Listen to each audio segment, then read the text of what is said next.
Assalamualaikum teman-teman. Di video kali ini kita akan membahas lagi mengenai gerak menggelinding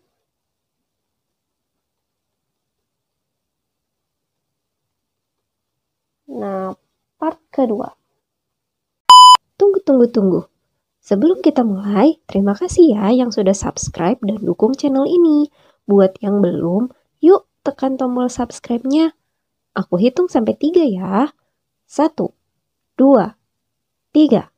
Oke sip, terima kasih. Supaya penjelasan pada video kali ini mudah dipahami, silakan tonton dulu ya part pertamanya. Oke, kita mulai ya. Jadi, di video sebelumnya kita udah bahas bahwa gerak menggelinding adalah perpaduan antara gerak rotasi dan gerak translasi. Sehingga pada gerak menggelinding kita menggunakan persamaan-persamaan pada gerak translasi dan rotasi. Oke, kita ambil contoh ya. Misalnya sebuah benda yang bergerak menggelinding di bidang miring.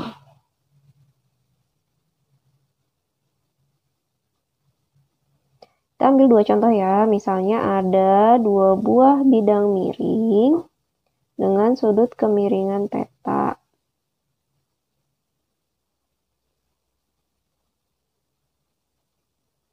Nah, perbedaannya adalah bidang miring yang pertama ini permukaannya licin. Sedangkan bidang miring yang kedua permukaannya kasar. Misalnya ada sebuah benda tegar yang berada di bidang miring licin. Nah, gaya-gaya yang bekerja pada benda tersebut adalah yang pertama adalah gaya berat ya. Kemudian karena ada 2 bidang bersentuhan, maka di sini ada gaya normal. Nah, ketika benda ini awalnya diam, kemudian dia berada di bidang miring yang licin, maka benda ini akan mengalami percepatan yang arahnya ke bawah, sejajar dengan bidang miring. Percepatannya itu adalah A. Maka kita bisa menganalisisnya menggunakan hukum 2 Newton. Nah, kalau kita lihat maka benda ini hanya akan bertranslasi saja ya. Gaya apa yang menyebabkan dia bertranslasi? Yaitu adalah gaya berat yang kita proyeksikan terhadap bidang miring atau kita sebut sebagai Wx. Nah, tidak ada gaya lain ya yang bekerja di benda ini. Sehingga jika kita ingin tahu besar percepatannya, nah percepatan itu sama dengan F per M. Nah, karena percepatannya itu sejajar bidang miring, maka kita pakai gaya yang sejajar dengan bidang miring saja. Nah, pada gambar ini, gaya yang sejajar bidang miring itu hanya Wx atau gaya berat yang kita proyeksikan terhadap sumbu X yang sejajar dengan bidang miring. Kemudian dibagi dengan massa. Nah, Wx itu adalah W sin ya. Nah, kenapa bisa sin? Karena pada bidang miring itu W di sini bisa kita proyeksi ke X dan ke Y yang kita sebut sebagai WY. Nah, sudut kemiringan ini akan sama dengan sudut antara W dan WY. Seperti itu ya, sehingga Wx itu menjadi W sin theta. Nah, kemudian dibagi massa. Nah, kalau kita urai lagi, maka A itu sama dengan, nah, W itu apa? W itu M dikali G ya, dikali sin theta dibagi dengan M. Nah, M-nya kita coret sehingga percepatan untuk benda yang bergerak pada bidang miring yang licin adalah G dikali sin theta. Seperti itu. Sehingga A di sini adalah percepatan linier ya. Percepatan linier pada bidang miring licin. Oke. Nah, sekarang bagaimana jika permukaan bidang miringnya itu kasar? Nah, sama seperti tadi, misalnya ada sebuah benda tegar yang berada di bidang miring yang kasar. Nah, gaya-gaya yang bekerja itu adalah yang pertama sama seperti tadi, ada gaya berat. Nah, kalau kasar itu berarti ada gaya gesek ya. Dan gaya gesek itu berlawanan dengan arah gerak benda. Ketika benda ada di puncak bidang miring, maka kemungkinan gerak si benda ini adalah ke bawah. Sehingga gaya geseknya itu arahnya ke atas sejajar dengan bidang miring. Ini adalah gaya gesek. Nah, kemudian ada gaya apa lagi? Ada gaya normal. Nah, jika benda ini bergerak di bidang miring yang kasar, maka benda ini akan mengalami dua jenis gerak. Yang pertama adalah gerak translasi dan gerak rotasi. Mengapa benda ini bisa mengalami gerak rotasi juga? Nah, kita bisa bayangkan bahwa jika benda ini berotasi, maka sumbu rotasinya di mana? Di pusat masanya ya, di sini. Nah, kita lihat di sini ada gaya gesek dan gaya gesek ini memiliki jarak terhadap pusat rotasinya ya. Nah, jaraknya ini sudah tegak lurus. Nah, jarak antara gaya ke porosnya itu adalah jari-jarinya. Sehingga kita bisa ingat-ingat lagi nih mengenai torsi ya. Torsi itu adalah gaya dikali dengan gaya. Nah, pada gambar ini gayanya itu adalah gaya gesek. Kemudian lengan gayanya itu adalah jari-jari ya. Sehingga pada sistem ini terdapat torsi. Nah, jika terdapat torsi, maka benda tersebut akan berotasi. Seperti itu. Nah, kita gambarkan lagi yang W-nya ya. W di sini juga kita urai jadi WX dan WY. Nah, kalau WX ini menghasilkan torsi atau tidak? Nah, tentu saja tidak ya, karena WX ini bekerja tepat pada poros bendanya. Nah, sehingga jika ada benda yang bergerak di bidang miring yang kasar, maka benda tersebut akan mengalami gerak menggelinding, artinya translasi dan rotasi di saat yang bersamaan. Nah, kalau misalnya bidang miringnya licin, maka tidak terdapat torsi ya. Sehingga jika benda yang bergerak di bidang miring licin, maka dia hanya akan mengalami translasi saja.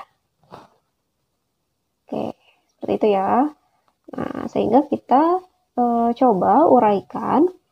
Karena untuk gerak menggelinding, itu persamaan yang kita pakai adalah persamaan pada gerak translasi dan rotasi, sehingga kita pakai dua-duanya ya.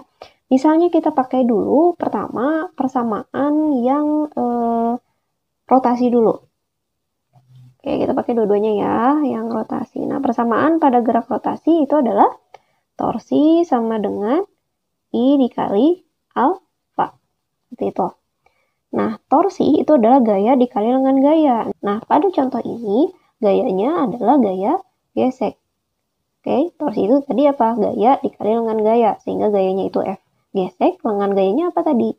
Jari-jarinya ya. Nah, kemudian untuk momen inersia, jika dia benda tegar, maka momen inersianya persamaannya adalah K dikali M dikali R kuadrat. K ini adalah konstanta tergantung bentuk bendanya. Kemudian dikali dengan alfa. Nah, misalnya pada contoh ini, kita juga ingin tahu berapa besar percepatan linearnya. Nah, alfa itu kalau kita urai, alfa itu percepatan sudut ya.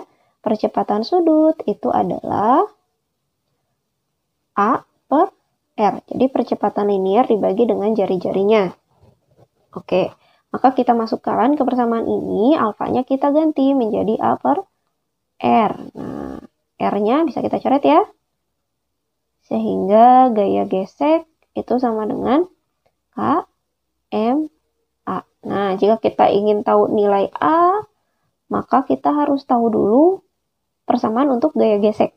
Nah, persamaan untuk gaya gesek kita cari dengan menggunakan persamaan pada gerak translasi. Nah, persamaan pada gerak translasi itu apa? F sama dengan M dikali A. Nah, jika gaya yang bekerjanya lebih dari satu, maka kita cari sigmanya atau jumlahnya. Nah, ingat, gaya-gaya yang kita pakai adalah gaya-gaya yang sejajar saja dengan percepatannya. Nah, karena percepatannya ini sejajar dengan bidang miring, maka gaya-gaya yang kita pakai juga hanya gaya-gaya yang sejajar bidang miring saja. Nah, yaitu apa? WX dan gaya gesek. Oke. Kita tulis berarti jumlah gayanya itu apa? WX. Ini positif ya karena dia searah dengan percepatannya dikurangi dengan gaya gesek. Nah, ini sama dengan M dikali A. Sehingga gaya gesek itu sama dengan WX min M A. Oke, sehingga gaya gesek itu adalah, nah WX itu apa? W sin theta ya, sama seperti tadi, dikurangi M dikali A. Maka gaya gesek itu sama dengan, nah kalau kita urai, tadi apa? W itu sama dengan M kali G ya. Dikali sin theta dikurangi M dikali A. Seperti itu. Nah, kita substitusi persamaan gaya gesek ini ke persamaan ini. Oke, sehingga F gesek itu kita ganti menjadi apa? Mg sin theta min MA itu sama dengan KMA. Oke, M-nya boleh kita coret karena ada di semua tempat ya. Sehingga dari persamaan ini kita akan dapat bahwa A itu sama dengan G sin theta dibagi 1 plus K. Nah, sehingga persamaan A di sini adalah persamaan yang kita pakai untuk mengetahui percepatan linier benda yang bergerak pada bidang miring yang kasar. Nah, yaitu gerak menggelinding. Seperti itu. Oke, cukup sekian dulu video kita kali ini. Jangan lupa klik like, comment, and subscribe kalau video ini bermanfaat buat kamu. Sampai ketemu lagi di video berikutnya. Assalamualaikum.